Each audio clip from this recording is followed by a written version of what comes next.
అక్బర్కు బీర్బల్ అంటే ఎంతో ఇష్టం. అయినా అప్పుడప్పుడు సరదాగా ఆట పట్టిస్తూ ఉండేవాడు. కానీ బీర్బల్ తెలివిగా తప్పించుకునేవాడు.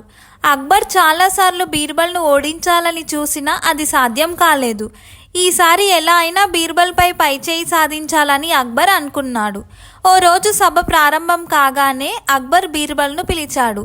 బీర్బల్, నువ్వు రాజుకు విధేయుడివా కాదా అని అడిగాడు. జహాపనా, మీకెందుకొచ్చింది ఆ అనుమానం? ఎల్లవేళలా నేను మీ విధేయుణ్ణే అని బదులిచ్చాడు బీర్బల్. అయితే నేనేం చెప్పినా చేస్తావా అని ప్రశ్నించాడు అక్బర్. నా మేలు కోరే మీరు ఏ పని చెప్పినా కాదనకుండా చేస్తాను అన్నాడు బీర్బల్. షబాష్ బీర్బల్, నేను నీకు ఇప్పుడు కొన్ని ఇస్తాను, నువ్వు వాటిని తినవలసి ఉంటుంది అన్నాడు అక్బర్.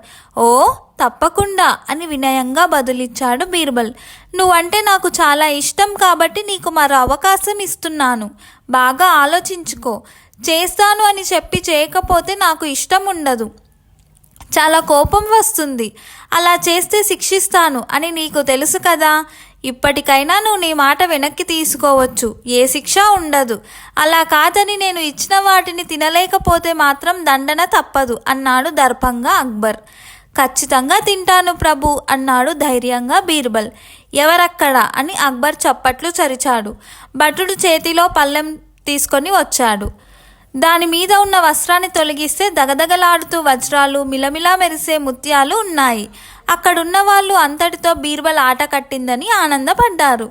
బీర్బల్ వెంటనే వాటిని తీసుకొని తన దగ్గర ఉన్న సంచిలో వేసుకొని అక్కడి నుండి బయటకు వెళ్ళబోయాడు. బీర్బల్, ఏం చేస్తున్నావు? నేను వాటిని తినమన్నాను కదా అన్నాడు అక్బర్. నేను మీ ఆజ్ఞనే పాటిస్తున్నాను జహాపనా. మీరు తినమన్నారు కానీ ఎలా తినాలి, ఎలా తినకూడదు చెప్పలేదు కదా.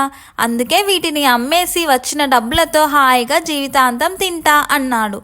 వెంటనే అక్బర్ షభాష్ అంటూ చప్పట్లు చరిచాడు. ఆ వజ్రాలు, ముత్యాలన్నింటినీ బీర్బల్నే కానుకగా తీసుకోమన్నాడు. ఇలాంటి మరెన్నో కథల కోసం నా యూట్యూబ్ ఛానల్ని సబ్స్క్రైబ్ చేసుకోండి.